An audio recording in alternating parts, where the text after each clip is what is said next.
K리그까지 오시느라 정말 고생 많으셨습니다. 이 영상을 보시는 대부분의 선수들은 초등학교 때부터 축구를 했을 거예요. 최근 데이터 기준으로 초등학교에서 축구를 시작해서 프로에 입단할 확률이 1% 미만이거든요. 물론 리서치마다 수치가 좀 다르지만 큰 차이는 없습니다. 자, 이 말은 뭐예요? 자, 100명 중에 1명만 뽑히는 K리그에 드디어 내가 입성을 했다. 그리고 그 과정이 얼마나 힘든지 알기 때문에 먼저 제가 드리고 싶은 말씀은요. 여기까지 오시느라 정말 고생 많으셨습니다. 선수만 아니 선수 가족분들까지. 선수만큼 고생하신 분들이 우리 가족분들이잖아요. 그죠? 가족분들까지 정말 고생 많으셨다. 꼭 이 말씀을 먼저 드리고 싶습니다. 그리고 모든 선수가 다 그렇진 않지만 대부분의 선수가 계약을 먼저 하고 팀에 합류를 해서 훈련을 시작합니다. 그리고 나서 이제 오피셜은 나중에 나기 때문에 지금 이 영상을 보시는 분들은 이미 팀에 들어가셔서 훈련을 하고 계실 겁니다. 맞습니까? 아마 맞을 거예요. 자, 어떠세요? 자, 꿈에 그리던 K리그에 입성을 하니까 정말 꿈만 같이 행복한가요?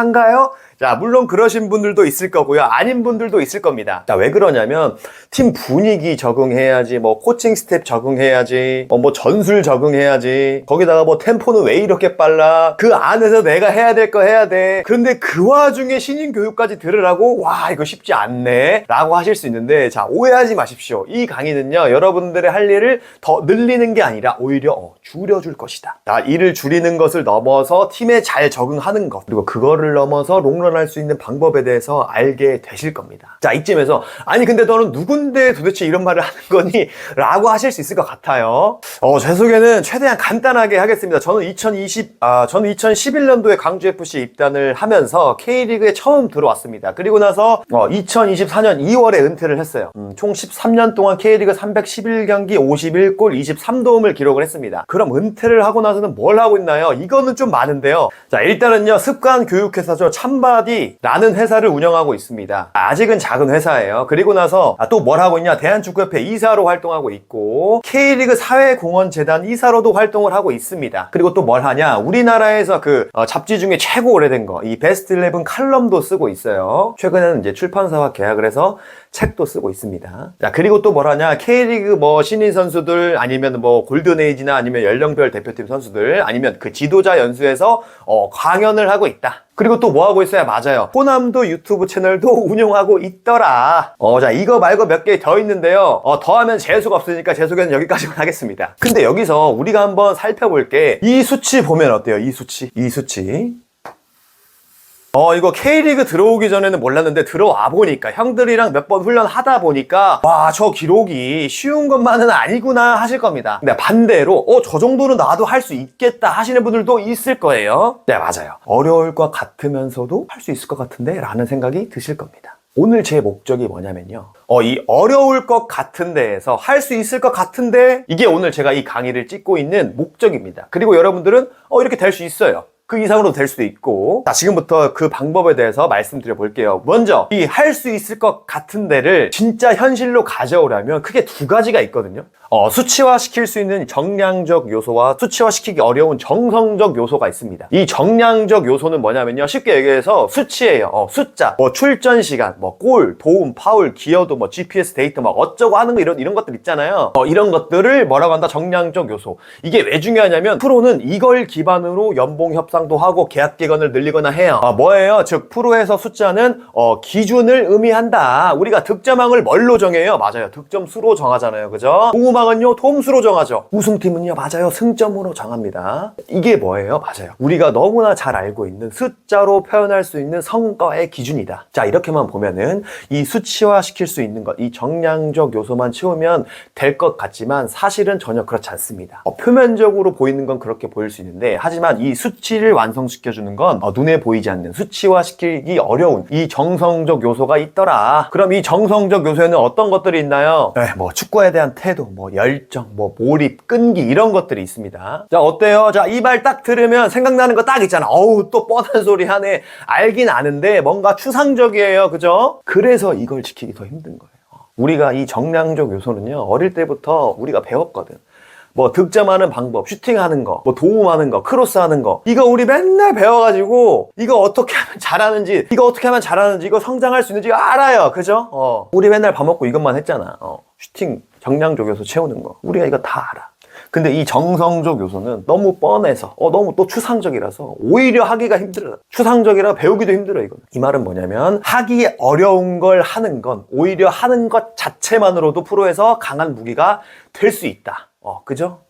그리고 여기서 또 중요한 건 뭐냐면요. 이 정량적 요소는요, 내 통제 밖의 일이 많아요. 자, 보세요. 경기 출전하는 거 선택권이 나한테 있어요? 감독님한테 있어요? 감독님한테 있어요. 내 통제 밖의 일이야. 그러면 경기를 뛸으로써 얻을 수 있는 이 득점, 도움, GPS 데이트 이런 거는요, 마찬가지예요. 마찬가지. 이거 다 경기를 뛰어야 채워지는 숫자야. 그죠? 자, 이 말은 뭐냐면 나는 축구를 잘하기 위해서 노력을 할 거지만 숫자로 표현할 수 있는 이 정량적 요소는 내 통제 밖의 일이 많더라. 왜 경기 출전은 내가 선택을 하는 게 아니니까. 심지어 우리 팀 감독님이 누가 올지 내가 어떻게 알아. 그죠? 근데 여기서 중요한 포인트는 뭐냐면 이 정성적 요소는요, 대부분 내 통제 안에 있어요. 내가 축구를 대하는 태도와 열정, 끈기, 몰입하는 거 이거는요 누가 못 해줘요. 누가 해줘요? 못 해줘. 나만 할 수 있어. 그러니까 주변에서 아무리 호남아 리더십을 가져라 최면을 걸어도 내 마음에서 내키지 않으면 이게 되지가 않아요. 되지가 않아. 제가 정말 좋아하는 영국의 최고의 심리학자이자 정신과 의사 마리사 피어 교수님은 이렇게 말씀하세요. 자, 진정한 태도는 본인만 선택할 수 있다. 자, 프로까지 오신 분들이라고 한다면 이 말이 무슨 말인지 아주 그냥 확 와닿을 겁니다.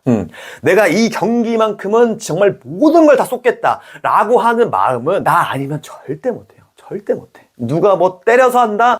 때려서 하는 거지 진짜 속마음은 그렇지 않아. 돈을 많이 줘서 한다?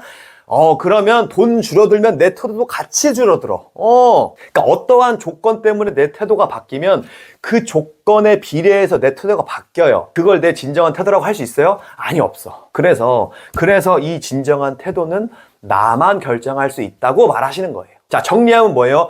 나 할 수 있을 것 같은데를 실제로 이루기 위해선 이 정량적 요소와 정성적 요소가 있더라. 근데 이 정량적 요소를 채우기 위해서 나는 노력을 할 거지만 내 통제 밖의 일들이 더 많다. 근데 이 정성적 요소는 뭐다? 100% 내 통제 안에 있다. 그럼 우리가 할 게 딱 나오잖아요. 그죠? 이 정성적 요소를 일단 채우고 들어간다. 내가 마음만 먹으면 할 수 있는 거 이 100% 다 채우고 경쟁을 하자. 이 말입니다. 조금 더 직관적으로 표현하자면, 자, 우리가 성과를 내기 위해서 정량적 요소 50%, 정성적 요소 50%라고 해볼게요. 근데 이 중에 이 정량적 요소의 절반은 내 통제 밖의 일이. 왜? 내가 아무리 잘해도 나 경기 안 껴주는 감독님 무조건 있어요. 없을 것 같지? 아니, 무조건 있어요. 제가 13년 동안 총 10명의 감독님을 만났는데 제가 모든 감독님들 밑에서 경기를 다 뛰었을까요? 아니에요. 못 뛴 적도 있어요. 내가 아무리 노력을 해도 컨디션이 아무리 좋아도 쳐다도 안 보는 감독님 무조건 있어요. 무조건. 그럼 저만 그래요? 아니에요. 여러분 지금 수원FC 윤빛가람 선수 알죠? 제 상무 동기인데 같이 축구를 해보면 진짜 기가 막히게 합니다. 저희 때 그 희대의 천재예요. 근데 어때요? 가람이도 경기 못 뛸 때 있어. 그래서 팀 이적하는 거고. 그러니까 이 정량적 요소의 25%는 내 통제 밖의 일이다. 우리가 이거를 먼저 인정해야 돼. 그리고 시작해야 돼. 그래서 우린 뭘 한다? 이 25%를 제외한 이 나머지 75%. 이 75%를 다 채우고 나서 경쟁을 시작한다. 이렇게 내가 할 수 있는 거 다 쓰고 내 캐파 다 쓰고 경쟁하는 선수랑 그냥 아무 생각 없이 이제 경쟁하는 선수랑 이길 확률이 누가 높냐고요. 그죠? 단 1%의 확률을 올리는 게 프로 선수가 할 일이잖아요. 우리가 이제 돈 받잖아요. 계약하고 돈 받는 순간 뭐예요? 프로예요. 프로와 아마추어의 차이 뭐예요? 돈을 받고 하느냐, 돈을 내고 하느냐, 이거예요. 우리가 돈을 받는 순간 안 봐줘요. 내가 연령별 대표를 했었네. 내가 학창시절 팀 에이스고 어쩌고 저쩌고 이런 거 다 뭐예요? 그냥 추억이야, 추억. 뭐로 평가해요? 성과. 근데 성과는 뭘로 결정난다? 이 정량적 요소와 정성적 요소. 우리가 앞으로 해야 될 일은 내가 할 수 있는 이 정량적 요소 25%, 정성적 요소 50%. 이거를 채워서 75% 세팅을 하고, 그리고 나서 뭐 한다? 경쟁을 한다. 여기까지 어려운 거 있어요? 하나도 없어요. 하나도. 오히려 여기까지 듣고, 나도 할 수 있을 것 같은데 라는 생각이 드실 수 있을 겁니다. 제가 말했잖아요. 오늘 제 목표가 뭐예요? 할 수 있을 것 같은데 로 만드는 거라고. 그렇게 될 수 있다니까. 그러면 여기서 이 정성적 요소를 어떻게 채울 수 있을까? 이 질문이 들 수가 있는데, 자, 우리가 채우고자 하는 이 프로페셔널한 태도를 채우는 건 매우 간단합니다. 이 펜을 이해하면, 이 펜을 제대로 이해하면 이 태도는 알아서 바뀐다. 처음에 이게 무슨 말인가 하실 거예요. 근데 다 듣고 나시면 정말 그렇네 라고 하실 겁니다. 자, 하나도 어렵지 않고요. 오히려 재밌을 거예요. 자, 보세요. 우리 경기장에 오시는 팬분들의 모습은 어때요? 네, 맞아요. 우리 팀 유니폼 유니폼을 입고 우리를 응원해줘요. 나와 우리 팀을 지지해주는 사람이야. 그죠? 그럼 표면적으로 보면 나와 내 팀이 있고 그 모습을 본 팬들이 모인다고 생각할 수 있어요. 근데 그게 사실이에요? 아니에요.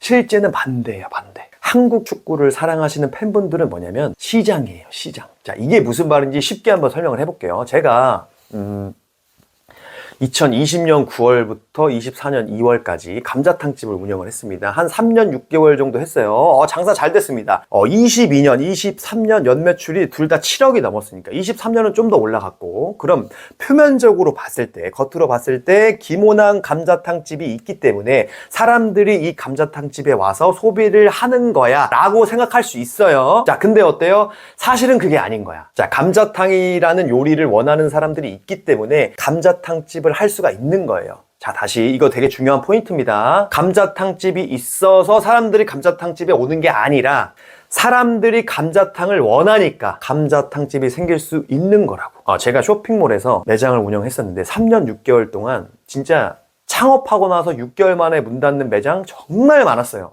뭐 있어요? 뭐 라운지 펍이나 라운지 바 같은 술집 같은 게 있어요. 그 매장 어때요? 진짜 가보면 인테리어 기가 막히고요, 음식도 맛있고요, 고급지고 하거든요. 근데 왜 망했어요? 쇼핑몰은 밤 10시 되면 다 집에 가요. 술 먹고 유흥을 즐기는 사람들이 오는 곳이 아니라고. 여러분도 아시겠지만 저녁에 사람들이 몰리는 장소는 그 따로 있잖아. 그 바이브의 거리들이. 이 쇼핑몰에 오는 사람들이 원하는 건 라운지 펍이 아니야, 라운지 바도 아니야. 그냥 쇼핑하다가 내 배고픔을 채워주는 감자탕이 더 좋은 거야. 여러분 지금 뭐 아이폰이나 갤럭시 많이 쓰지만 90년대 후반, 2000년도 초반에는 모토로라라는 핸드폰이 있었어요. 이때 모토로라 시총이 한 1000억 달러로 알고 있어요, 제가. 근데 지금 이 모토로라 핸드폰 만들면 누가 사요? 안 사요. 내가 모토로라를 팔려고 아무리 뭐 만 개, 수십만 개를 만들어, 누가 사요? 안 사. 왜 안 사요? 필요가 없으니까. 스마트폰이 있으니까. 그럼 여기서 이제 질문이 또 들 수 있어. 아이폰은 새로운 거 만들어서 사람들이 모인 거 아니에요? 아니에요.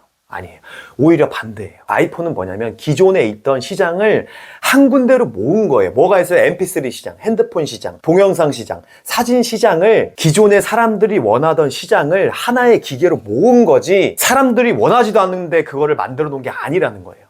기업들이 자기 마음대로 물건 만들어가지고 출시한 다음에 이거 팔아요? 안 팔려요, 그렇게 하면. 그렇게 안 만들어요. 이 물건을 살만한 사람들이 있는지 먼저 파악을 하고 그 다음에 개발을 하는 거예요. 그리고 나서 공급을 하죠. 그죠? 그 시장을 조사하는 게 뭐예요? 맞아요, 시장 조사예요. 왜? 원하는 사람이 있어야 공급을 하지. 감자탕을 원하는 사람이 있어야 감자탕집이 의미가 있는 것처럼 아무도 라운지 펍을 원하지 않아. 근데 라운지 펍을 만들었어요. 어떻게 돼요? 당연히 망하죠. 없어지죠. 그럼 우리가 다시 축구로 돌아와서 축구를 좋아하는 사람들이 있기 때문에 축구가 제공이 되는 거예요. 축구가 왜 프로화 될 수 있어요? 원하는 사람들이 많기 때문에. 그럼 원하는 사람이 없으면 프로화 될 수 없는 거네요? 네, 맞아요. 우리가 4년에 한 번씩 올림픽 하잖아요. 그 수많은 종목들이 있는데, 그 중에 우리나라에서 프로화 돼가지고 리그 운영하는 종목이 몇 개나 되나요? 올림픽 전 종목이 우리나라에서 프로화 되어 있어요? 제가 굳이 대답하지 않겠습니다. 그러니까 우리가 그 프로라는 이름표, 그 프로 선수라는 이름표를 달 수 있는 건 축구를 사랑하는 사람들이 있기 때문에 가능하다. 자, 다시 한번, 축구를 원하는 사람들이 있기 때문에 가능한 것이다. 내가 있고 팀이 있고 그 모습을 본 사람들이 모이는 게 아니라 나와 내 팀이 존재할 수 있는 건 이 시장을 만들어주는 사람들, 누구다? 팬이다. 그럼 또 이런 말이 나오겠지. 아니, 시도민구단은 세금으로 운영되잖아요. 운영비가 100% 팬들이 충당하는 게 아니잖아요. 그럼요, 제가 여기서 질문해 볼게요. 그 세금은 누가 내요? 시민분들이 세금을 내고 시장님이나 도지사분들이 정책 결정을 하시겠죠. 물론 지방의회라는 과정을 거치겠지만, 근데 그 시장님을 누가 뽑냐고? 시민이 뽑아요. 그럼 그 시장님의 재정 지출과 공약에 따라 뭐가 달라져요? 맞아요, 나를 지지하는 표가 달라져요. 근데 그 시장님을 뽑는 선거권이 누가 가지고 있냐고? 팬분들이 가지고 있어요. 우리 시민구단이니까 축구를 원하는 수요와 상관이 없다? 상관이 무조건 있다. 왜? 표랑 연결되어 있으니까. 그럼 또 이제 이런 말을 할 수 있어요. 우리는 모 기업에서 후원을 받아서 상관없는데요? 그럼 그 기업은 우리 구단을 왜 지원해줘요? 광고예요, 광고. 이 구단에 후원을 해줌으로써 유니폼에 뭘 달아요? 로고를 달아요. 그 로고를 본 사람들이 그 기업에 대해 알게 되죠. 만약에 내 팀에 대한 충성도가 높으면 그 기업에서 파는 물건을 사기도 합니다. 자, 가장 쉬운 예로 삼성이 첼시 메인 스폰서가 된 이유가 뭐예요? 광고예요. 아니, 전 세계에서 보는 프리미어리그랑 K리그랑 광고 효과가 같나요? 물론 직관적인 광고 효과는 적을 수가 있겠죠. 자, 그런데 여기서 중요한 게 뭐냐면, 저 포함해서 우리 모든 축구 선수분들, 기업들 다 마찬가지예요. 우리는 다 세금을 내야 되거든요. 조금 이따가 자세하게 얘기할 거지만 우리는 다 세금을 내야 돼요. 쉽게 얘기해서 내가 감자탕을 1,000만 원 팔았다. 이 1,000만 원을 팔기 위해서 뭐 재료비도 들어가고 인건비도 들어가고 뭐 임대료 관리비 막 들어가잖아요. 이 비용을 우리가 매입이라고 합니다. 매입. 그리고 이 매입 비용이 600만 원이다. 그럼 어떻게 돼요? 1,000 빼기 600이니까 당연히 이제 순이익이 400만 원이 되겠죠. 그리고 이 순이익에 대한 세금이 부과가 됩니다. 이해되죠? 어렵지 않아요. 하나도 어렵지 않아요. 자, 축구 선수도 마찬가지예요. 내가 연봉 1억을 받았다? 그럼 그 축구를 하기 위해서 들어간 비용이 있을 거 아니에요. 그죠? 뭐 에이전트 비용, 뭐 축구화도 있고 보충제도 있고, 그죠? 그 비용을 빼요. 그리고 순이익이 남고 그걸 기반으로 우리가 세금을 낸다고 보시면 될 것 같아요. 똑같은 거예요. 기업도요, 매출이 있을 거고 매입이 있을 거예요. 그리고 나서 이거를 뺀 금액으로 세금을 낼 겁니다. 근데 기업이 스포츠 구단을 지원을 하면 일정 요건 하에 이 매입으로 인정을 해줘요. 그럼 기업 입장에서 뭐가 좋아요? 아니, 어차피 세금 낼 돈인데 나는 스포츠 구단에 투자할 거야, 지원해 줄 거야. 이해되죠? 자, 물론 어려운 사람들에게 직접 기부금을 주기도 하지만 우리 기업은 스포츠에 더 많은 후원과 지원을 할 거야 라는 메시지를 주면 어떻게 돼요? 축구를 좋아하는 사람, 그 팀을 좋아하는 사람들은 그 기업의 이미지가 좋아집니다. 기업의 이미지가 좋아지면 뭐가 좋아져야? 맞아요, 매출이 올라요. 기업이 성장을 해요. 근데 그 기업의 물건을 사주는 사람은 누군데? 우리 구단 후원해주는 기업이 만든 상품과 서비스를 소비하는 시장은 누군데? 팬이에요. 자, 다시 한번, 축구를 좋아하는 사람들이 있어야 축구를 제공할 수 있다. 내가 있고 팀이 있고 팬들이 있는 게 아니라 팬들이 있기 때문에 나와 우리 팀이 생긴 거다. 시민구단이라 상관없다? 상관이 있다. 팬들이 뭘 가지고 있다? 선거권을 가지고 있다. 그 선거권을 토대로 당선된 시장님이 우리 팀에 지원도 해주고 내 월급도 준다. 그리고 그 세금 누가 낸다? 나도 내지만, 물론 나도 내지만 우리 팬분들, 우리 시민분들이 낸다. 기업구단이라 상관없다? 상관 무조건 있다.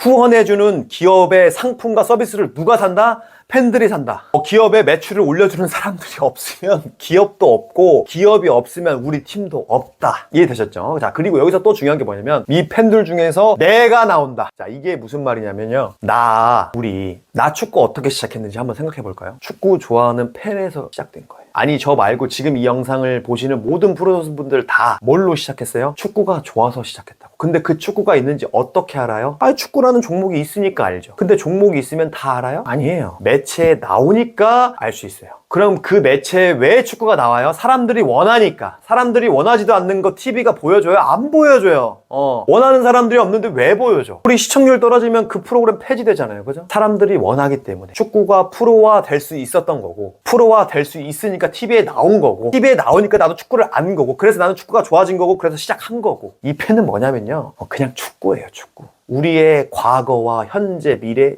다 이 안에 있어요. 자, 우리가 2002년 월드컵 때 난리 났었죠. 안정환 선배님이 이탈리아전 때 골든골을 넣고 막 세레머니를 했어요. 운동장 구석에 가서 막 들어 누워가지고 사진 기자들이 찍고 그랬다고. 난리도 아니었어. 그럼 그 역사적인 장면이 크로스 올린 이영표 선배님과 헤딩골 넣은 안정환 선배님에 의해서 완성된 건가요? 그렇게 보이죠. 하지만 이 감동적인 장면의 완성은 그 운동장을 가득 채운, 그리고 그 장면을 숨죽이면서 본 전 국민에 의해서 완성된 거예요.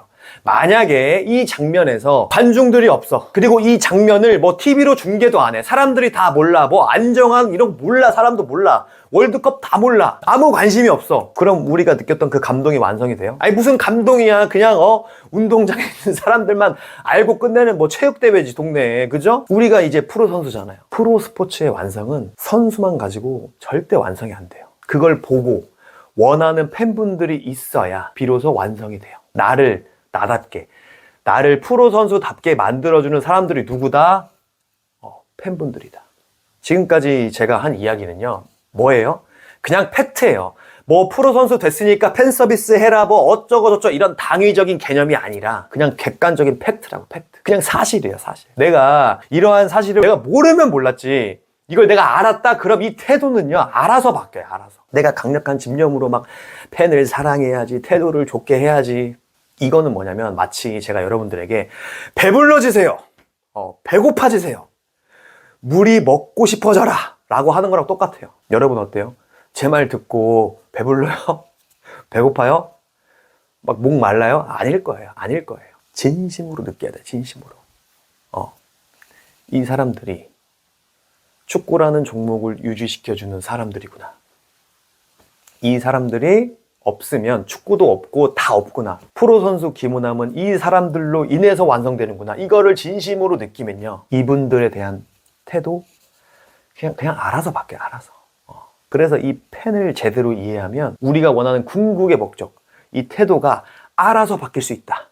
근데 여기서 또 질문이 됐어요. 아니 근데 이거는요, 팬에 대한 태도잖아요. 이거 말고 많지 않나요? 네, 맞아요. 뭐가 있어요? 팀에 대한 태도, 뭐 코칭 스태프에 대한 태도, 동료에 대한 태도 있잖아요. 그죠? 뭐 축구에 대한 태도. 하지만 이 상황이나 사물이 달라지더라도 원리는 똑같아요. 원리는 똑같아요. 자, 보세요. 자, 프로 선수 김호남은 뭘로 완성돼요? 팀으로 완성돼요. 팀이 없으면 프로 선수는 없어요. 프로팀에 소속이 되어야, 프로 선수 등록이 돼야 그 선수를 프로 선수라고 인정을 해줘요. 내가 팀이 없어가지고 못 구해서 잠깐 아마추어 팀에 가입을 했어. 그럼 나는 무슨 선수예요? 지금은 아마추어 선수예요. 아마추어 팀에 있으니까. K3에 있으면 무슨 선수예요? 세미 프로 선수예요. 그죠? 아니, 프로 선수 김호남은 뭐로 완성돼요? 팀이 존재해야 완성이 된다고. 나를 완성시켜주는 게 누구야? 팀이야. 그럼 팀에 대한 태도는 알아서 바뀌어요. 알아서. 아니 그럼 감독님은요? 감독님은 감독님이고 나는 나 아닌가요? 아니죠. 팀에 감독님이 없는 팀이 있나요? 아니 뭐 임시가 됐든 뭐 대행이 됐든 뭐가 됐든 선수들을 이끄는 리더, 감독님이 있어야 팀이 완성된다고. 근데 그 팀으로 인해서 내가 완성되잖아. 그럼 내 눈앞에 있는 감독님이 나를 경기 뛰겨주면 좋은 감독님, 나 안 뛰겨주면 나쁜 감독님, 이전에 나를 프로 선수로 완성시켜주는 사람이라고. 그러면 그 감독님이 전술적으로 좋든 안 좋든, 선수 케어를 잘 하든 안 하든 그 이전에 존재 자체로 존중을 해준다고. 왜? 나를 완성시켜주잖아. 그럼 동료는요? 이거는 뭐 말할 것도 없지. 나랑 경쟁하고 있는 이 동료 있잖아요. 내가 실수하면 겁내 막 뭐라고 하는 그 선배들 있잖아요. 그 기센 동료들. 있잖아. 근데 이 사람들도 다 지금까지 우리 이야기한 거, 다 적용되는 사람이에요. 나 같은 사람이라고. 팬들로 인해 완성되고, 코칭 스태프로 인해 완성되는 사람이라고. 그리고 이 사람들이 없잖아. 팀도 없어요. 팀이 없으면 나도 없어. 그럼 우리 뭐 해야 돼요? 동료들 보면 진심으로 뭐가 올라와요? 존중심이 올라와요. 와, 그 힘든 경쟁을 뚫고 그 와중에 또 열심히 하는 우리 동료들이구나. 너무 교과서적인 이야기 같죠? 근데 잘 생각해보세요. 너무 교과서적인 이야기라서, 너무 현실과 동떨어진 이야기 같아서 이거 지키는 사람 별로 없어요. 그래서 그걸 지키는 사람들이 오래 살아남는 거고. 여러분도 유튜브 한번 찾아보세요.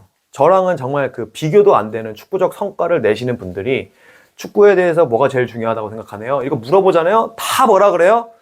다 태도라 그래. 다 태도. 왜? 지키기 제일 힘드니까 이거. 자, 근데 보세요. 내가 이러한 사실을 내가 모르면 몰랐지. 내가 알았다? 알아서 바뀐다. 알아서. 아니 태도가 안 좋아도 잘하는 선수 많던데요? 있죠. 무조건 있지. 우리가 어느 집단이든 필연적으로 1위부터 10위가 있잖아요. 그죠? 어쩔 수가 없어 이거는. 근데 내가 만약에 10위라고 해보자고. 10위라고. 그럼 안 할 거냐고. 해야지. 그럼 뭘 할 건데? 이 정량적 요소 25%, 정성적 요소 50%, 75% 채우고 나서 경쟁을 해야 내가 뭐 10위에서 5위까지 올라오든가 말든가 할 거 아니에요. 그죠? 저는 여러분들에게 자신있게 이야기할 수 있는 건, 프로에서 한 1에서 100이 있다고, 레벨이 있다고 한다면 저는 한 40 정도 됐어요. 40. 제가 고3 끝나고 지방 갈 데가 없어가지고 지방 창단팀 그 대학교 등록금 다 내고 갔거든요. 여러분도 아시겠지만 솔직히 그 정도 되면은 그만둬야 돼요. 그죠? 근데 제가 2년 반 뒤에 프로에 입단했어요. 그리고 나서도 경기를 못 뛰었어. 제가 25살부터 경기를 뛰기 시작했으니까 정말 늦은 거예요. 여러분은 저 같은 경험을, 느낌을 겪지 않으셨으면 하지만, 제가 프로 입단하고 2년 동안 뒤에서 맨날 패스게임하고 체력 운동만 하니까 진짜 그 온 세상을 저주하고 부정하게 되거든요. 그렇게 되면. 근데 그 안에서 뭘 배웠냐면, 오늘 이야기한 것들 있잖아요. 이것들. 그거를 배웠어요. 어쩌면 저는 이러한 것들을 배우기 전에는 경기 뛸 수 있는 선수가 아니었던 거야. 만약에 내가 이러한 태도를 겪기 전에 경기를 뛰었다? 그럼 저는 이거 311경기 못 뛰었을 겁니다. 지금 여러분 앞에서 강의를 한다? 어림도 없죠. 저는 그렇게 생각을 해요. K리그에 들어올 실력이라면 이미 실력은 검증됐다. 그 다음부터는 무슨 싸움이다? 태도 싸움이다. 처음에 얘기한 이 정성적 요소. 이 정량적 요소가 필요 없다는 게 아니에요. 뭐 기술, 체력 뭐 이런 거는 당연히 노력을 해야 되는 거고, 이거 25% 채우고 나머지 50% 가득 채워서 프로 생활을 하면은요, 아마 살아남을 확률이 무조건 올라간다. 무조건. 나 이거 할 수 있을 것 같은데 이거 된다. 그 중에서도 우린 뭘 알아봤다? 태도를 알아봤다. 근데 태도는 펜을 제대로 이해하면 알아서 되더라. 자, 여기까지 어려운 거 있어요? 하나도 없어요. 개념적으로 어려운 거 하나도 없어요. 다만 뭘 해야 된다? 실천을. 오늘 당장. 그리고 여러분들이 이러한 원리를 깨닫고 내 삶에 진짜 적용을 하잖아요. 그걸 지키는 순간 여러분들의 성장을 할 겁니다. 성장할 수밖에 없어요. 여러분 보세요. 자, 이러한 마인드를 가지면 진짜 웬만하면 계약 연장되고 웬만하면 경기 뜁니다. 왜? 그런 선수가 없다니까. 진짜로 없어. 진짜 해봐. 이렇게 팬들 생각하고 감독님 생각하고 구단 프런트 생각하고 동료들 진심으로 존중하는 사람 진짜 없어요. 진짜 없어. 하기만 하면 돼. 그렇게 내가 이 모든 거를 채워서 경기를 뛰게 되면 그때부터는 뭐가 되냐면 연봉이 올라갑니다. 이건 정확한 통계는 아니에요. 내가 완전한 주전으로 한 2시즌 정도 뛰면요, 연봉이 1억을 넘길 거예요. 운 좋은 선수는 한 시즌만 반짝해도 연봉 1억 넘죠. 뭐 그 시즌에 리그를 잘했는데 연령별 대표팀 가가지고 막 뭐 메달을 따서 군면제야. 이러면 뭐 바로 막 3, 4억 가지. 근데 그냥 보편적으로, 일반적으로 2시즌 정도 풀로 뛰면 연봉 1억을 넘게 되더라. 물론 이제 재정이 안 좋은 것은 아닐 수도 있겠죠. 그럼 그때부터 우리가 뭘 체크해야 되냐면 세금을 무조건 체크해야 돼요. 여러분들의 눈빛이 보여요. 한 20분 정도 지나면서 집중력 떨어지는데 갑자기 세금 이야기가 나온다. 그냥 나 안 볼란다 하실 수 있는데, 자, 어떻게 보면 지금까지 이야기한 내용, 이게 중요한 만큼 이것도 되게 중요해요. 우리가 다 먹고 살자고 하는 건데, 돈 벌자고 하는 건데, 이거를 모르잖아요. 어떻게 된다? 내가 돈을 좀 버는 것 같은데 이상하게 돈이 없더라. 이게 된다. 진짜 속성으로만 이야기 해볼게요. 자, 이거 중요한 포인트니까 이게 중요하지 않으니까 이거를 좀 지우겠습니다. 제 프로필은 여러분들에게 그렇게 중요하지 않아요. 자, 대한민국 국민이라면 4가지 지켜야 될 의무가 있습니다. 뭐냐면요, 첫 번째 교육의 의무예요. 우리가 하는 의무교육이지, 학교. 자, 그 다음에 노동의 의무, 놀지 말고 일을 해라 이겁니다. 그리고 납세의 의무예요. 돈 벌었으면 돈 내라 이거예요. 그 다음에 극방의 의무, 우리 아직 통일 안 됐다 이겁니다. 자, 세금은 이 3번이에요. 우리가 살면서 무조건 해야 되는 거야. 그래서 우리는 열심히 일해가지고 번 돈의 일부를 나라에 세금으로 내야 됩니다. 근데 이 세금을 내는 사람들의 포지션을 크게 2가지로 나눌 수 있어요. 하나는 직장인, 근로소득자, 그리고 또 하나는 자영업자, 개인사업자를 말합니다. 더 많지만 이 정도만 알아도 충분하다. 그럼 축구선수는 어디에 속하나요? 맞아요. 개인사업자에 속합니다. 자, 우리가 월급을 받아서 이 직장인 같지만 엄밀히 이야기하면요, 축구선수는 자신의 용역을 제공해주고 그 대가로 보수를 받는다고 생각하시면 될 것 같아요. 이게 좀 말이 어려운 것 같지만 그냥 나의 축구적 능력을 구단에 제공해주고 그 대가로 보수를 받는다, 연봉을 받는다 보시면 된다. 그리고 선수가 만약에 이 직장인으로 등록이 돼버리면 어떤 그 퇴직금이나 퇴직연금이랑 복지랑 되게 연결돼 있어서 굉장히 복잡해집니다. 그래서 우리는 근로소득자는 아직 알 필요가 없고 이 개인사업자가 세금을 어떻게 내는지만 알면 되더라. 그럼 이 개인사업자는 어떻게 세금을 내냐요? 우리 잠깐 아까 얘기했잖아요. 이거 매출 빼기 순이익에 따른 세금을 낸다. 자, 조금 더 쉽게 한번 설명을 해보겠습니다. 자, 쉽게 이야기해서 내가 연봉 1억을 받았다. 그럼 에이전트 수수료 10% 떼고, 물론 이제 계약에 따라 다르겠지만 조금 이제 규모가 있는 회사 같은 경우에는 대부분 그 1억부터 수수료를 떼더라고요. 그리고 이제 내가 이 축구 선수 하기 위해서 마사지 받을 때도 있잖아요. 그죠? 그리고 이것도 축구를 위한 매입이니까. 그리고 또 뭐가 있어요? 뭐 보충제도 있을 수 있고. 그러면 또 이 생각이 들 수 있어요. 아니, 그 김호나 습관 강의에서 축구에 필요한 뭐 수면 음식 회복 이런 거 방법 배우던데, 이거 결제하면 이거 교육비 결제하면 되나요? 당연히 되죠. 이거는 어떻게 보면 필수야, 필수. 오늘 이야기한 이 정성적인 부분 있잖아요. 이거를 더 구체적으로 배우는데 뭐까지 된다? 경비 처리까지 되더라. 이거는 거의 뭐 그냥 최고다. 자, 쉽게 얘기해서 내가 번 돈, 이 돈을 벌기 위해서 쓴 돈을 뺀 금액이 뭐다? 순이익이다. 그리고 이 순이익에 따라 세금이 부과가 된다. 아니, 알겠는데요. 이게 왜 중요해요? 세금 내라면 그냥 내면 되는 거 아닌가요? 네, 맞아요. 그런데 내가 이걸 모르면 갑자기 목돈이 나가게 됩니다. 자, 이게 무슨 말이냐면 연봉 1억이면 한 월급이 한 800만 원 들어오거든요. 그럼 그 돈이 다 내 돈 같죠? 그죠? 그렇단 말이야. 근데 그 안에 뭐가 들어있다? 세금이 들어있는 금액이다. 자, 이 부분은 조금 복잡할 수 있으니까 조금 더 집중해서 한번 들어보세요. 2025년에 내가 돈을 벌었어. 연봉을 받았단 말이야. 연봉 한 1억을 받았어. 그러면 이거를 언제 신고하냐면 다음 연도 2026년 5월에 이제 종소세를 신고하는 거야. 그리고 이에 따른 2026년 11월에 그때부터 이제 건보료가 나와요. 자, 다시 25년에 받은 금액을 언제 신고한다? 2026년 5월에 신고한다고. 그럼 내가 연봉 1억이라고 했을 때 800만 원씩 들어오니까 이게 다 내 돈인지 알고 생활 패턴을 800만 원에 맞춰버리면 어떻게 된다? 내년 5월에 이 종합소득세 신고하면 갑자기 목돈이 나갈 수 있다. 자, 그럼 얼마를 내나요? 이거는요, 이거 경비 처리하는 거에 따라 달라지겠죠? 근데 내가 만약에 연봉 1억을 받았다. 근데 경비 처리를 한 4천만 원 했다고 쳐볼게요. 그러면 이제 6천만 원이잖아요. 그러면 이제 150만 원 뭐 기본공제 하면 5,850 되고, 여기에서 이제 과세 표준 정해지고, 누진공제 어쩌고 저쩌고 하면 얼마 나온다? 한 880만 원 정도? 왔다 갔다. 근데 여기서 지방세 10%또 내야 되니까 대충 한 960에서 970 나온다. 대략 이 정도 나온다. 근데 이 금액이 언제 나온다? 내가 벌었던 2025년 그 다음 해 2026년 6월에 나온다고. 거의 1,000만 원 돈이 나온다고. 그럼 내가 연봉 1억이면 800만 원 받잖아. 근데 그 중에 뭘 빼야 돼요? 최소한 이거 에이전트 수수료 10% 하잖아. 1,000만 원이잖아. 그거 12개월로 나누면 한 83만 원 어쩌고 하는데 그냥 넉넉하게 한 85만 원이라고 하고, 또 내가 이거 종소세 내야 되잖아. 그죠? 그럼 85만 원인 거야. 그러니까 최소한 85만 원 놔두고, 근데 여기서 끝이 아니야. 내가 970만 원 이거 내잖아? 그럼 이 세금을 기준으로 뭐가 나오냐면 건보료가 나온다고.